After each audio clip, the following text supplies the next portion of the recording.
If you've ever had a moment in life where grief mixes with disbelief, where mourning sinks right into betrayal, then you'll understand exactly where my story begins. My name is Olivia Bennett, and I swear I didn't expect any of this. Not the car. Not the argument. Not the shameful thing my family was about to do. And definitely not the way the universe would hand the truth back to me in the loudest possible way. But let me take you back to the beginning. Because no story like this starts with the event itself. It starts with the cracks in the floor long before the collapse. Grandpa had this old navy blue Chevy Impala. The kind of car with a history in every dent, every faded patch of paint, every creaking hinge. He bought it the year I was born and always joked, "Liv, when you turn 18, this car will be older than your sense." He'd wink and laugh, and I'd roll my eyes because I was the kind of girl who thought sarcasm was a personality. He used to pick me up from school in that car. The engine roared like a grumpy old dog that needed to be fed, but it always ran. Always. And when Mom died, he was the one who used that same car to drive me to therapy appointments.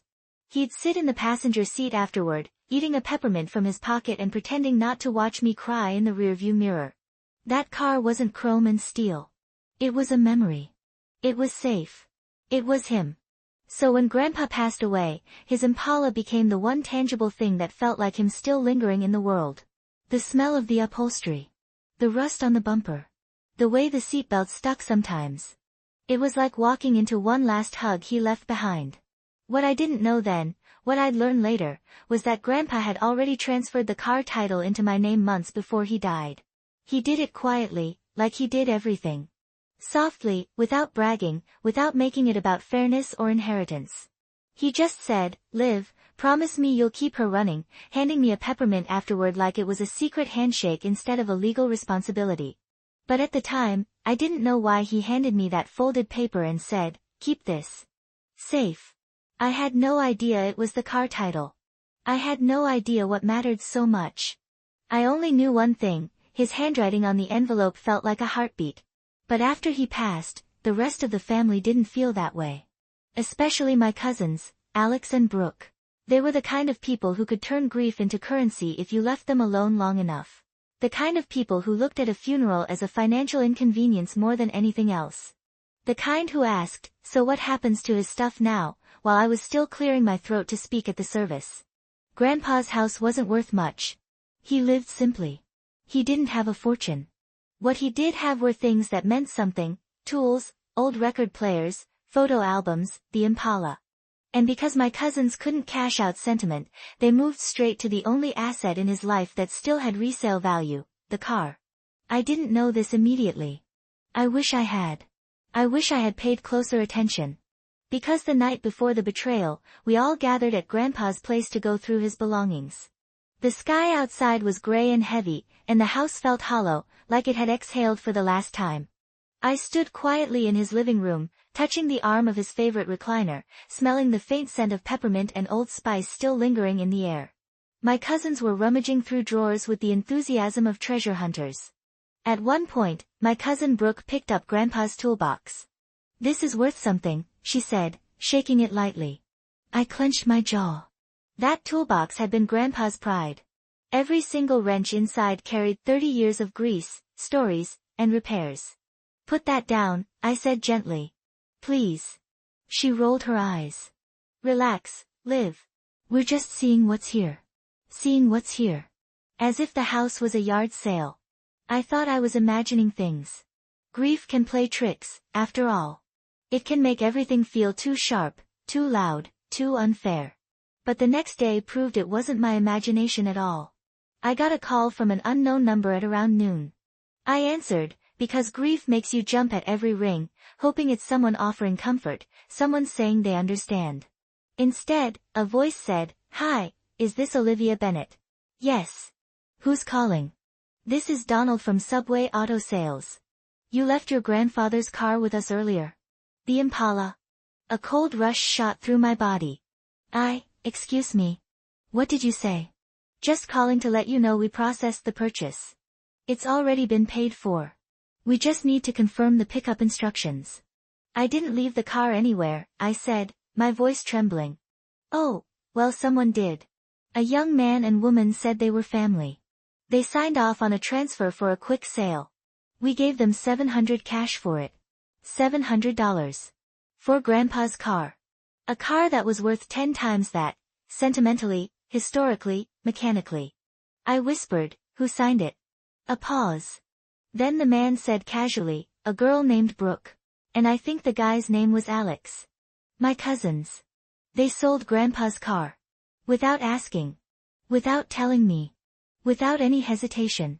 My chest tightened like a fist was squeezing the air out of me. I could barely speak. My hands shook as I gripped the phone. Did they mention whose name the title was in? I asked, my voice barely audible.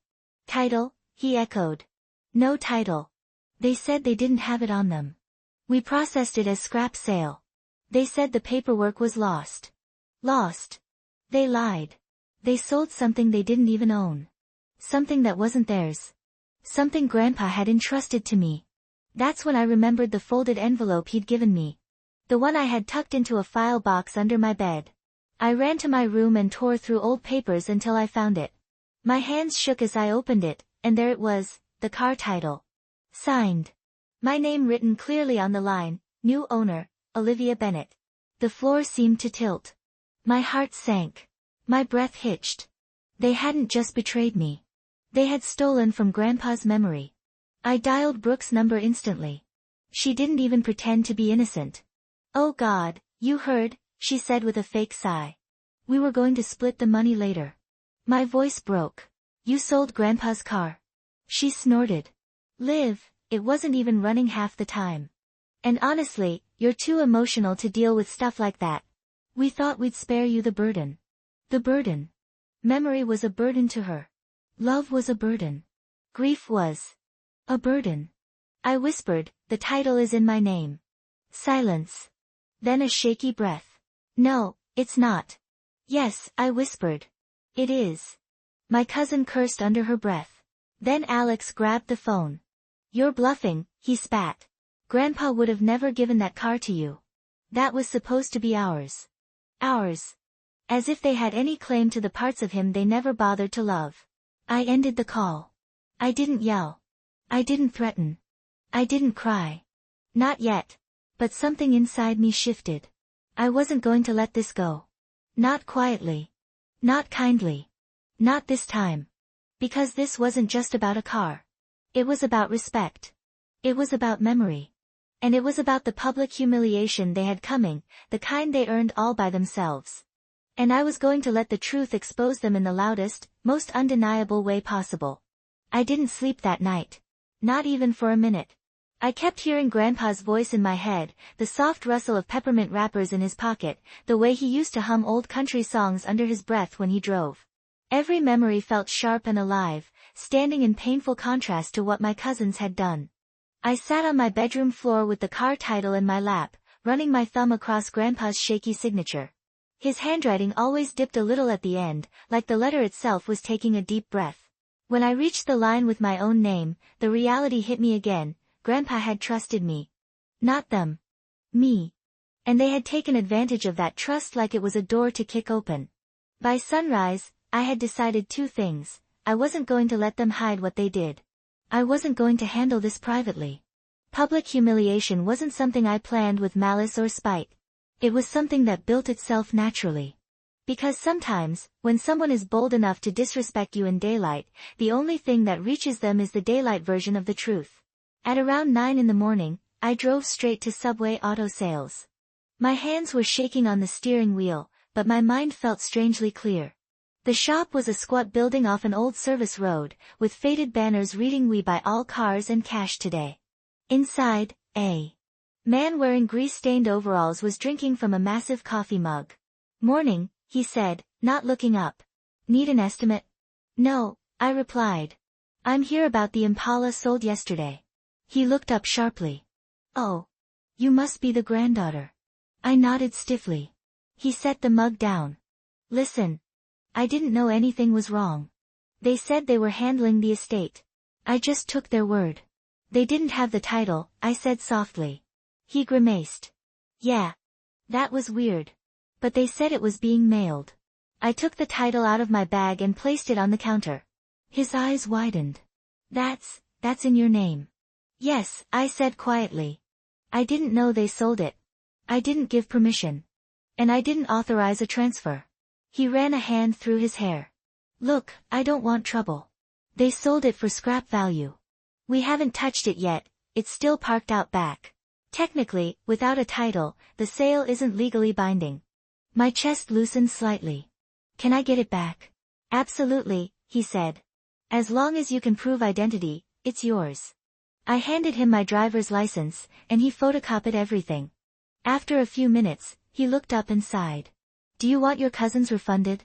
I shook my head. No. They can keep their $700. His eyebrows shot up. You sure? You could have us call them. The idea of confronting them through a mechanic shop wasn't satisfying. Not enough people would see it. Not enough truth would spill out. Not enough consequence would seep into their bones. So I said calmly, no. I'll handle it. He nodded slowly. The car's in rough shape, by the way. I nearly laughed. Half the things Grandpa loved were in rough shape. He smiled kindly. Go ahead and get her. She's out back. Walking toward the car felt like walking toward a piece of my heart. The Impala sat there, dusty, slightly crooked, but unmistakably Grandpa's. I opened the door and inhaled deeply. The scent hit like a tidal wave, old leather, faint peppermint, a hint of engine oil, and memories stretching across entire decades. My chest tightened. Tears rose immediately, but I pushed them down because what I needed to do next required focus. I texted my cousins. 3 words. Meet me at Grandpa's. No explanation. No emotion.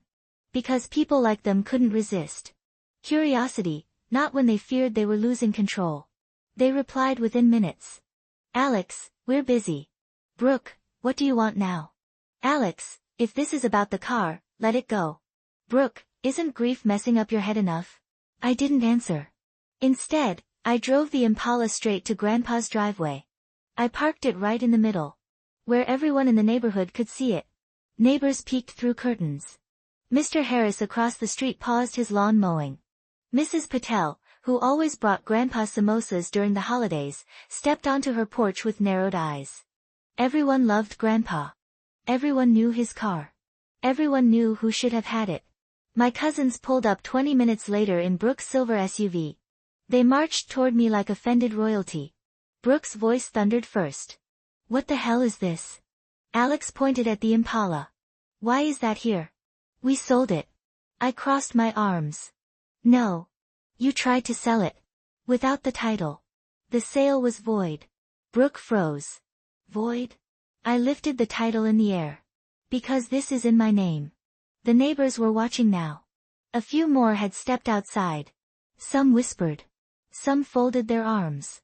Alex's face drained. You're lying. Then read it, I said, holding it out. He stepped forward and snatched it. I could see the exact moment the truth hit him. His face turned red, then pale, then red again. His eyes darted across the page like he was looking for a loophole. He muttered, this can't be real. Brooke stumbled closer, looked over his shoulder, and gasped so loudly that Mrs. Patel nearly dropped her gardening shears. That old man was losing it, Brooke hissed, shaking her head. There's no way he meant this. He did, I said quietly. He transferred it months before he died. Alex threw his hands up. Why would he give you the car? You didn't even visit him as much as we did. The neighbors' heads snapped in unison. Everyone knew that was a lie.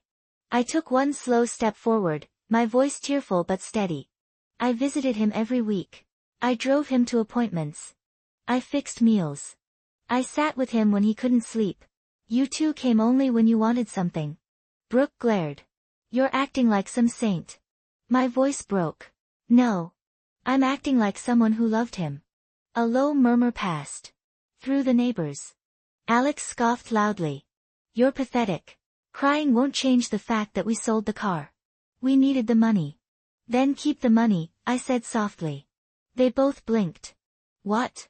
I don't want your $700. Brooke's jaw dropped. You're not taking your share. There was no share, I whispered. It wasn't yours to sell. Silence hung heavy. Then the mechanic pulled into the driveway.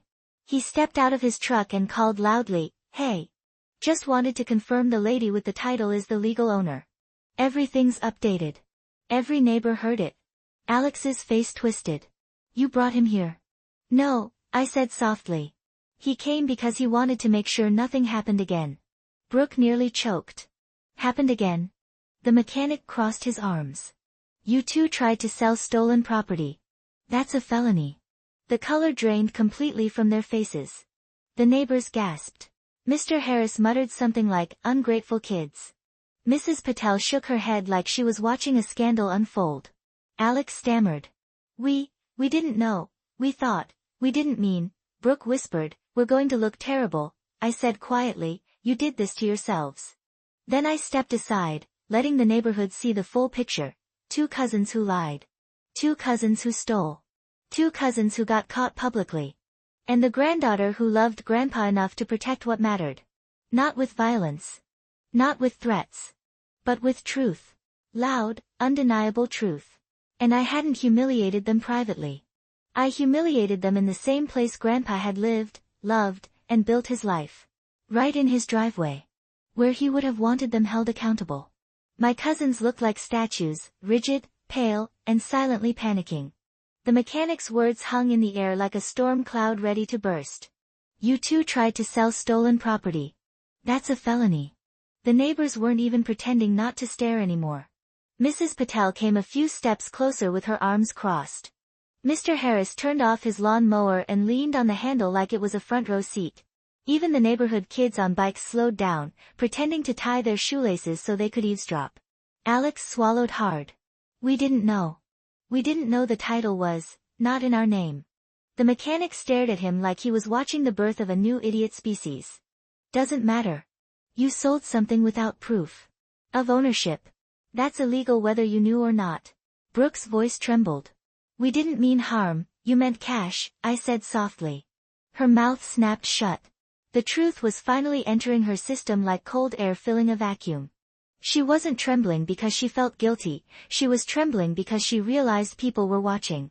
People who would talk. People who would remember. Brooke hated being the villain. She always needed to look perfect. Always needed to control the narrative. But now she couldn't control anything, not the neighbors, not the mechanic, not the truth, not even the expression on her own face. I felt a small wave of emotion rise inside me, not pity, not satisfaction. Something quieter. Something that felt like closure beginning to form.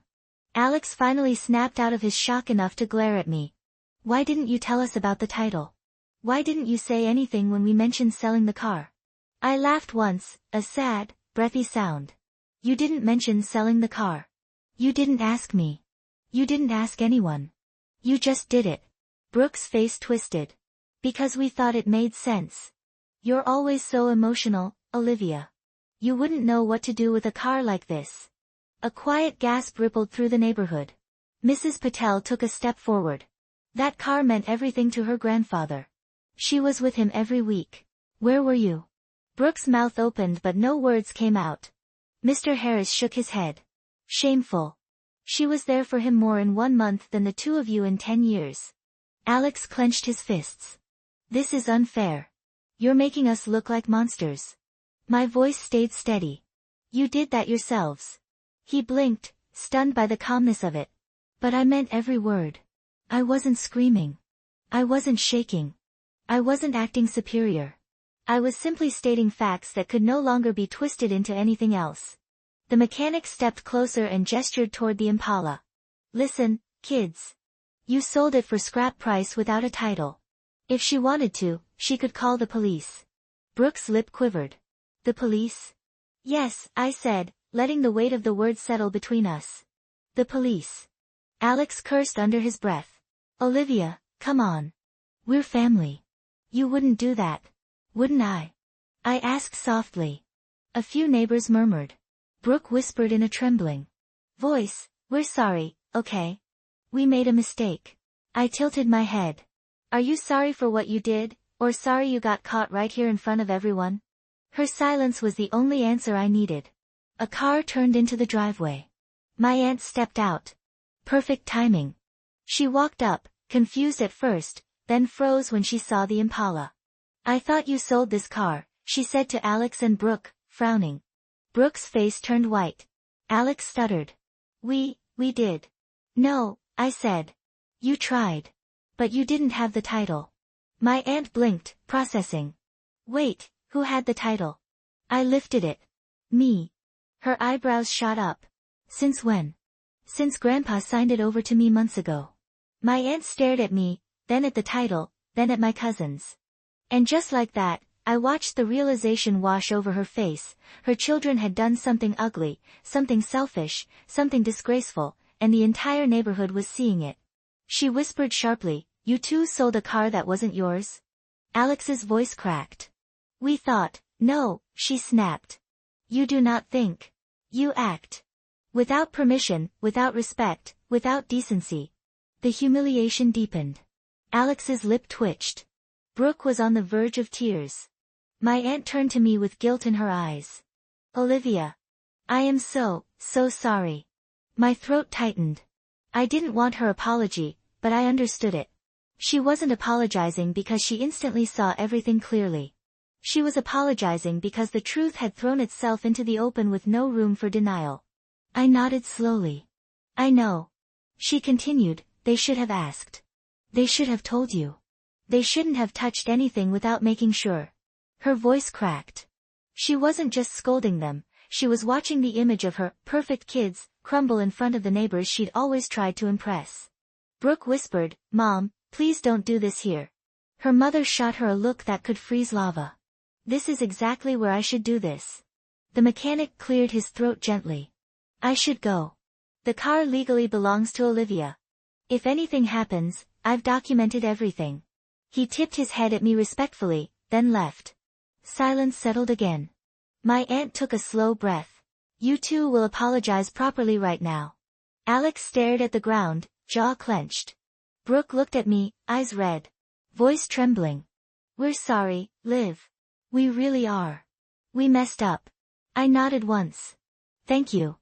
Alex mumbled something. My aunt glared. "Say it louder." He exhaled sharply and said, "I'm sorry." It wasn't heartfelt. But it was public. And that mattered right now.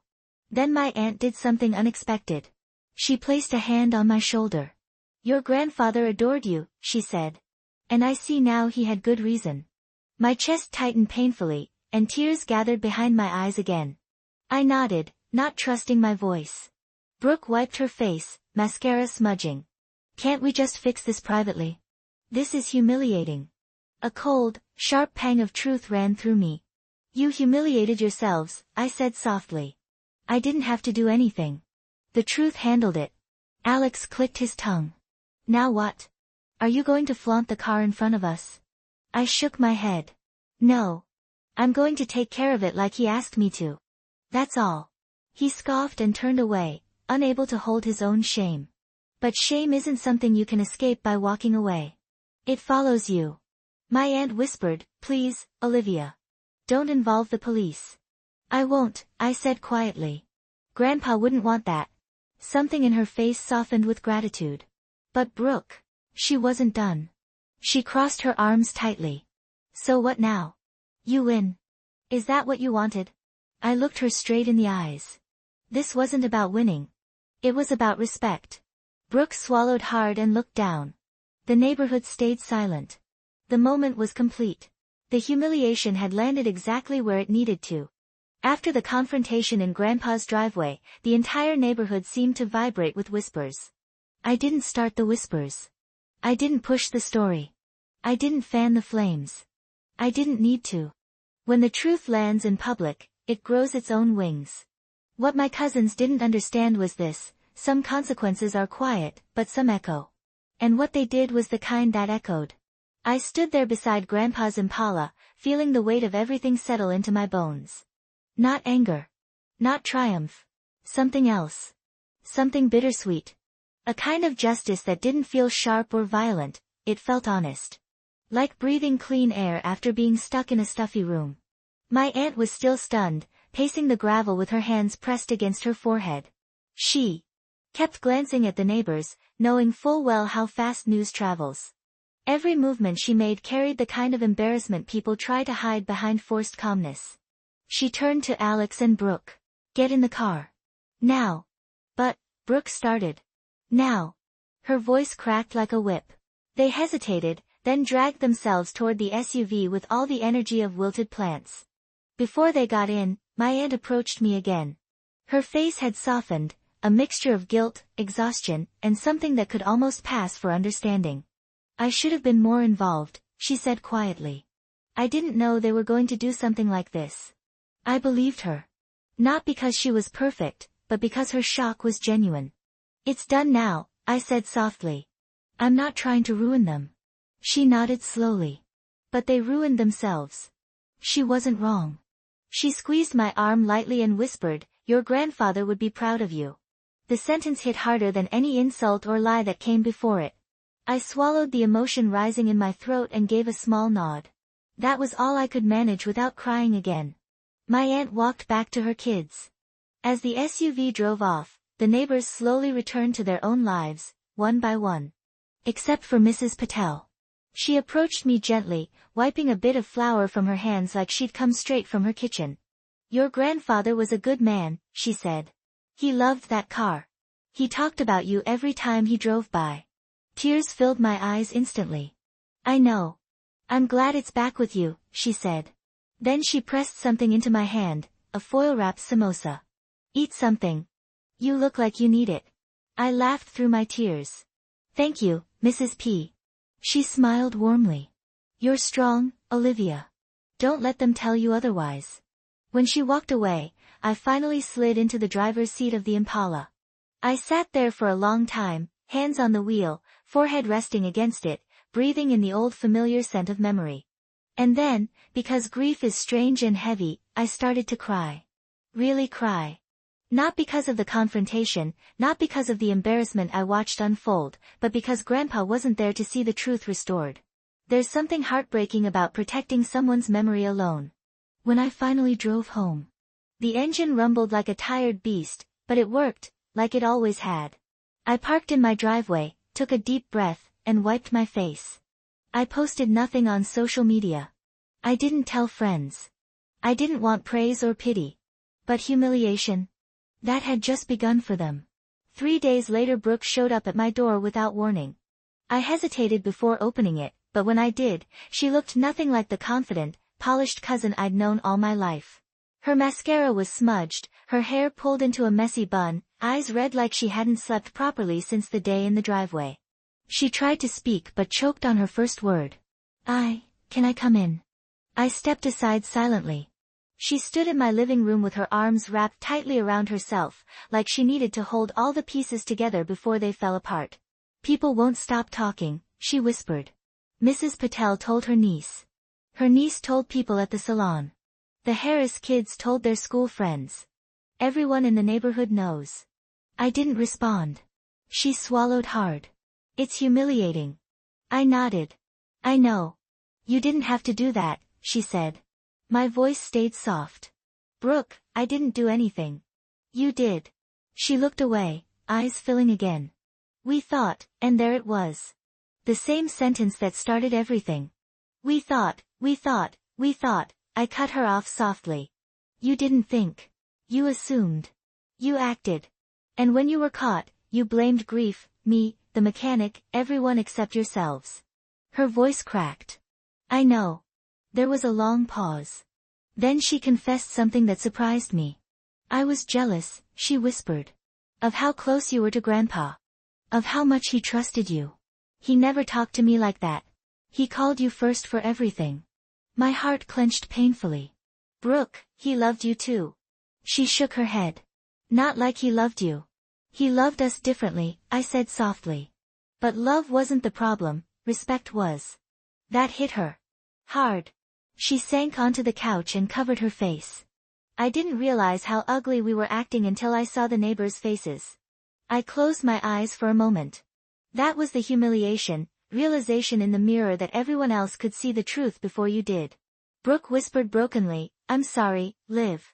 I mean it this time. I know it doesn't fix anything, but I am. I nodded. Thank you. Her voice shook again. Could you please not tell anyone else? I sighed gently. Brooke, I don't need to tell anyone. The truth is already doing its job. She nodded slowly, shame washing over her face. I wish Grandpa could forgive me. I looked at her for a long time before answering softly, then start living in a way he'd forgive. She cried quietly, wiping her cheeks. After she left, I sat alone on the couch, feeling, not triumphant, not vindicated. Just peaceful. Because public humiliation isn't about destroying someone, it's about exposing what they desperately wanted to hide. And sometimes, that exposure is the only thing that can force a person to change. I didn't expect Alex to come next, but he did. It happened 2 evenings later.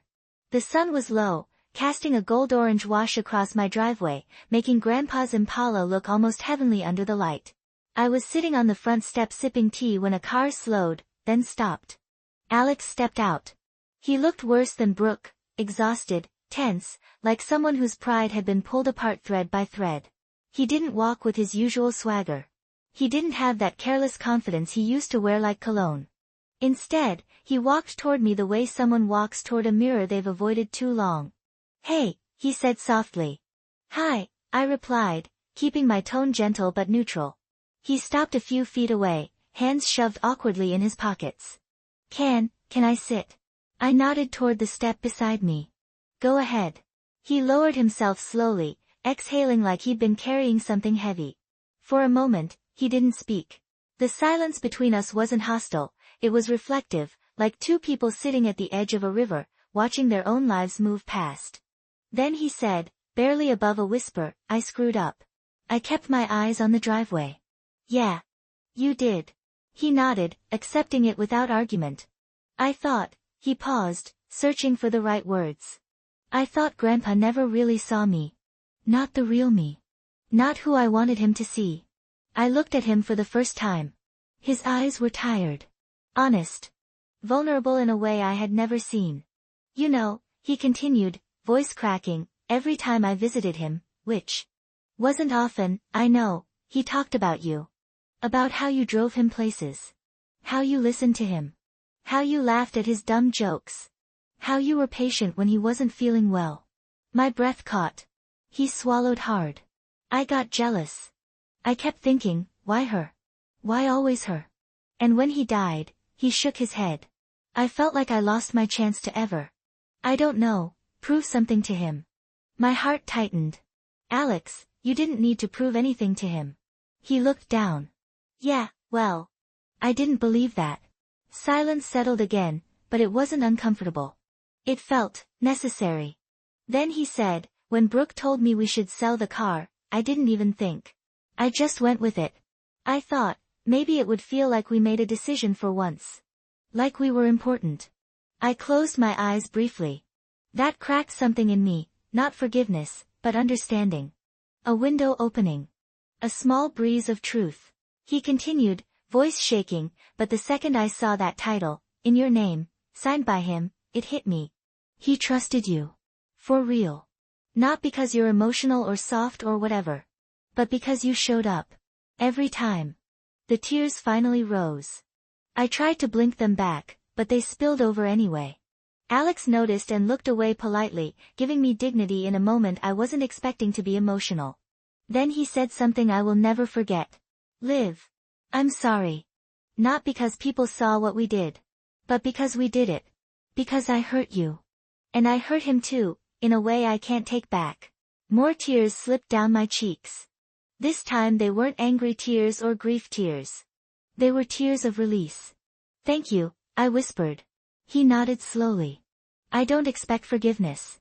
I needed you to know that I know. That I finally get it." We sat there quietly, listening to the soft hum of insects, the distant bark of a dog, the crickets starting their evening rhythm. Peace settled around us in a fragile but real way. After a long pause, Alex stood up. "Take care of the car, okay? He loved that thing." I smiled softly. "I will." He took a few steps toward his car, then paused and turned back. "Liv, don't let anyone ever make you feel like you don't deserve the things he left you. You earned them. You earned him." My throat tightened again. "Thank you." He nodded once, then got in his car and drove away. And just like that, The weight that had been hanging over us for years, unspoken resentment, jealousy, misunderstanding, finally lifted. The quiet justice. I walked toward the Impala and placed my hand on the hood. It felt warm under the fading sun, like the metal itself remembered Grandpa's touch. Maybe grief doesn't ever fully go away. Maybe it just changes shape. That night, mine shifted from raw ache to peaceful memory. The next morning, I drove the car to a local shop and told them, "Fix her up. Give her whatever she needs." The mechanic smiled. "Your granddad would like that." Driving home in a loaner car, I felt something I hadn't felt since before Grandpa died: calm. Not the kind you force, but the kind that settles naturally when the truth has finally been allowed to breathe. Public humiliation done right. Now here's the thing about public humiliation: it's not about making someone bleed. It's not about revenge for revenge's sake. It's not about being cruel. It's about letting people be seen exactly as they chose to act. My cousin's downfall wasn't my doing. It wasn't a plot. It wasn't vengeance. It was simply the truth stepping out into sunlight. And when truth stands in sunlight, people shade their eyes, not because it's ugly, but because it's bright. In the end, I didn't need to destroy them. I didn't need to make them suffer. I didn't need to drag them through anything. They did that themselves. My role was simply to stop covering for them. And that was enough. What Grandpa left behind a week later, I took the Impala for a long evening drive. The repairs were done. The engine purred like it had new breath in its lungs. The sunset painted the sky in soft golds and pinks. The wind felt warm against my face. I whispered, "I hope you're proud of me." And for the first time in a long time, I felt like maybe he was.